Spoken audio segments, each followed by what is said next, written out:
Voilà, alors bonjour à tous. Aujourd'hui, je vais vous montrer comment gagner du temps avec les styles. Donc, comme première étape, on va ouvrir le fichier cuisine.doc qui contient le texte d'une recette. Ce texte a été saisi de bout en bout sans appliquer la moindre mise en forme. Le style appliqué est donc le style normal par défaut, c'est-à-dire Calibri 11.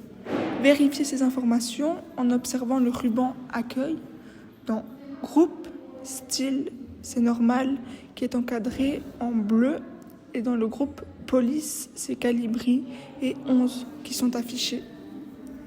Ensuite, la prochaine étape, c'est de cliquer n'importe où sur la première ligne, puis cliquer sur le bouton Titre dans le groupe Style. Vous venez d'appliquer un style de titre à Brioche. La police a changé, il s'agit maintenant de Cambria 28.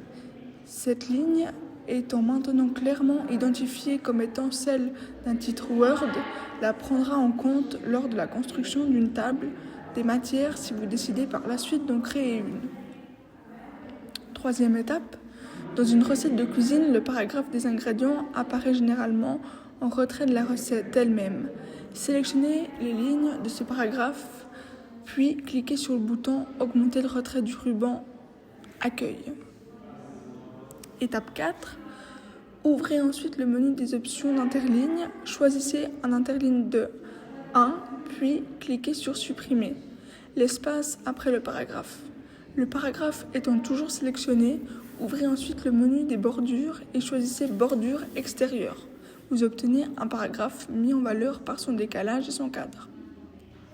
En cinquième étape, lorsque vous saisissez dans Word un document avec une mise en page spécifique, comme dans le cas de cette fiche recette, il y a de bonnes chances pour que vous ayez besoin d'en saisir d'autres, au même format. Pour gagner du temps, vous pourriez choisir d'enregistrer cette fiche comme modèle, puis de la modifier pour créer la recette suivante. Une autre méthode consiste à enregistrer les différents styles de paragraphes utilisés dans Word. L'avantage de cette méthode sur la première, c'est que le style sera toujours disponible dans Word sans qu'il soit nécessaire d'ouvrir un autre fichier. Le paragraphe des ingrédients étant toujours sélectionné, ouvrez la galerie des styles puis cliquez sur Créer un style. En sixième étape, dans la fenêtre Créer un style qui apparaît, saisissez Ingrédients dans la zone Non, puis cliquez sur le bouton Modifier.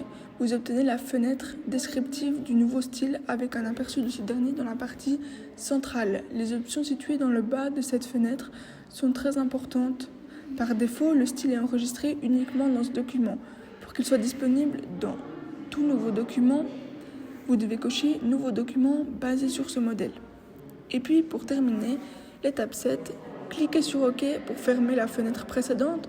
Le style ingrédient apparaît maintenant dans la galerie de style du ruban Accueil. À partir de maintenant, vous êtes en mesure d'appliquer d'un simple clic cette mise en forme à tout paragraphe d'un autre document. Cliquez dans ce paragraphe, inutile de sélectionner le style, est automatiquement appliqué au paragraphe actif. Puis cliquez sur l'icône ingrédient de la galerie de style.